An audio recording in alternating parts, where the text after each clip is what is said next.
ഈ കപ്പൽ ഡ്രൈ ഡോക്കിലേക്ക് വരുന്നത് വളരെയധികം ക്രിട്ടിക്കൽ ആയിട്ടുള്ള ഒരു ഓപ്പറേഷനാണ്. കാരണം എന്തെന്ന് വെച്ചാൽ ഷിപ്പിന്റെ സ്റ്റെബിലിറ്റി ഏറ്റവും കൂടുതൽ വൾണറബിൾ ആവുന്ന ഒരു സമയമാണത്. ഈ ഒരു സ്റ്റെബിലിറ്റി ഇഷ്യൂവിനെ കുറിച്ച് ഞങ്ങൾക്ക് എക്സാമുകളിലൊക്കെ സബ്ജക്റ്റ് ആയിട്ട് തന്നെ പഠിക്കാനുണ്ട്. പക്ഷെ അതൊന്നും ഇപ്പോൾ നിങ്ങൾക്ക് അറിയേണ്ട കാര്യമില്ലല്ലോ. നിങ്ങൾക്ക് ഞാൻ ഇന്ന് കാണിച്ചു തരാൻ പോകുന്നത് കപ്പൽ എങ്ങനെയാണ് ഡ്രൈ ഡോക്കിൽ നിൽക്കുന്നതെന്നാണ്.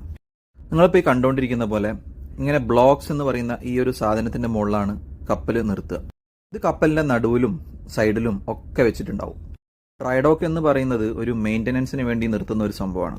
വെള്ളത്തിൽ ചെയ്യാൻ പറ്റാത്ത പരിപാടികളൊക്കെ ഇവിടെ നിന്നാണ് ചെയ്യുക. മെയിനായിട്ടുള്ള പരിപാടി ഈ പെയിന്റ് അടി തന്നെ. അത് ഞാൻ ഒന്നുകൂടി വിശദമായിട്ട് കാണിച്ചു തരാം.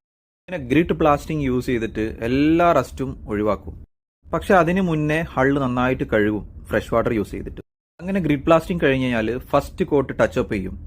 ചില കമ്പനി ഫുള്ളായിട്ട് പെയിന്റ് അടിക്കും, ചില കമ്പനി അത് കമ്പനിയുടെ റിക്വയർമെന്റ്സ് അനുസരിച്ചിരിക്കും.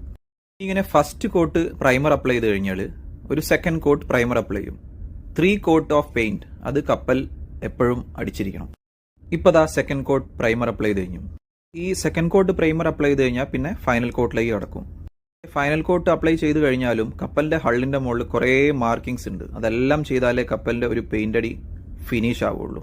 അങ്ങനെ നല്ല പോലെ ഡീറ്റെയിൽ ആയും സൂക്ഷ്മതയോടെയും പെയിന്റ് അടിച്ചാലേ ഉള്ളൂ അടുത്ത 5 വർഷത്തേക്ക് കപ്പൽ ഒരു കേടുപാടും കൂടാതെ നിൽക്കാൻ പറ്റുള്ളൂ.